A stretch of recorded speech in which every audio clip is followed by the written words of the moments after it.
अस्सलामुअलैकुम वरहमतुल्लाहि वबरकातुहू। मैं हूँ होम्योपैथिक डॉक्टर अमजद महमूद। मैं अपने चैनल अब्दुल्ला होम्यो क्लिनिक में आपको खुश आमदीद कहता हूँ। और आज हमारा मौजू है स्मोक के दिनों में ग़िज़ाएँ।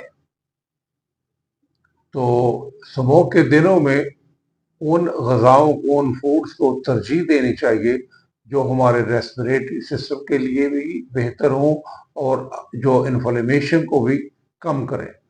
उनको मसलन एंटीऑक्सीडेंट रिच फूड्स जो हैं वो ज़्यादा इस्तेमाल करने चाहिए। उनमें विटामिन सी आती है पहले नंबर पे, जो हमारे लंग्स को डैमेज होने से बचाती है। जैसे कि सिट्रिक फ्रूट्स हैं, फिर स्ट्रॉबेरीज हैं, ऑरेंज वगैरह हैं, लेमन है, और बेल पेपर जो ये कश्मीरी मिर्चें भी कहलाती है, ये भी इस्तेमाल, इनमें विटामिन सी बहुत ज़्यादा होती है। हमारे जो लंग सेल हैं उनको डैमेज होने से ये बचाती है। फिर विटामिन ई का इस्तेमाल भी बहुत ही ज़रूरी है, जो एंटीऑक्सीडेंट भी है, और इसमें नट्स वगैरह ज़्यादा आते हैं, सीड्स हैं, और स्पिनच, पालक वगैरह जो है ये ज़्यादा इस्तेमाल करनी चाहिए। इनमें विटामिन ई जो है वो बहुत ज़्यादा होती है। फिर बीटा कैरोटीन है, ये हमारे इम्यून सिस्टम को मजबूत करती है। तो इसके लिए जो लीफी ग्रीन लीफी जो है पत्ते हैं वो इस्तेमाल करें। पम्पकिन जो कद्दू है, बड़ा कद्दू, वो इस्तेमाल करें।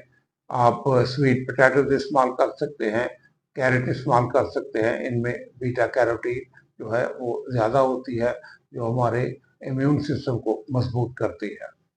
फिर इसमें ओमेगा 3 फैटी एसिड्स है, वो भी सोजिश को कम करने के लिए ज़रूरी होते हैं, जिससे हमारे लंग्स को ताकत मिलती है, हमारा इम्यून सिस्टम जो है वो मजबूत होता है। इसमें आप फिश इस्तेमाल कर सकते हैं, फ्लैक्स सीड इस्तेमाल कर सकते हैं, चिया सीड्स इस्तेमाल कर सकते हैं, और वॉलनट वो इस्तेमाल कर सकते हैं। फिर गार्लिक और जिंजर है, ये भी एंटी इन्फ्लेमेटरी है और हमारे इम्यून सिस्टम को बूस्ट करते हैं। तो ये भी आपको इस्तेमाल करने चाहिए। ये आप चाय में भी इस्तेमाल हो सकते हैं, सूप में भी इस्तेमाल हो सकते हैं, और फिर आप खानों में भी इस्तेमाल कर सकते हैं। इसके अलावा हर्ब्स और स्पाइसेस हैं, जैसे टर्मेरिक है, हल्दी जो है, ये अमूमन हमारे घरों में सब खानों में इस्तेमाल होती है। इसका भी बहुत अच्छे असरात हैं, ये भी एंटी इन्फ्लेमेटरी है। इसके अलावा हाइड्रेटिंग फूड्स जो है वो खाएं जिनमें पानी की मकदार ज़्यादा हो। बस पानी का इस्तेमाल ज़्यादा करें। आप दूध भी इस्तेमाल कर सकते हैं, आप दही भी, योगर्ट जो है वो भी इस्तेमाल कर सकते हैं। इसके अलावा जो मेलन वगैरह है, वाटरमेलन है, मेलन्स हैं, ऑरेंज है, योगर्ट वगैरह, ये चीज़ें आप इस्तेमाल करें। पानी का फायदा इन दिनों में ये रहता है कि हमारा जो ग्लूकोज हमारे रेस्पिरेटरी ट्रैक्ट में जमता नहीं है, उसको पतला होता है, और पतला होकर आसानी से खारिज होता है, हमारे सांस का मसला नहीं बनता। ये चीज़ें हमें इस्तेमाल करना चाहिए। और बेहतर तो ये है कि घर के अंदर ही रहें ज़्यादा देर।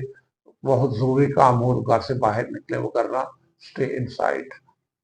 अगर वीडियो पसंद आए तो इसको सब्सक्राइब भी करें, और लाइक भी करें, और शेयर भी करें। अपना और अपने फैमिली का ख्याल रखें। आइंदा वीडियो तक के लिए इजाज़त दें। अल्लाह हाफिज़।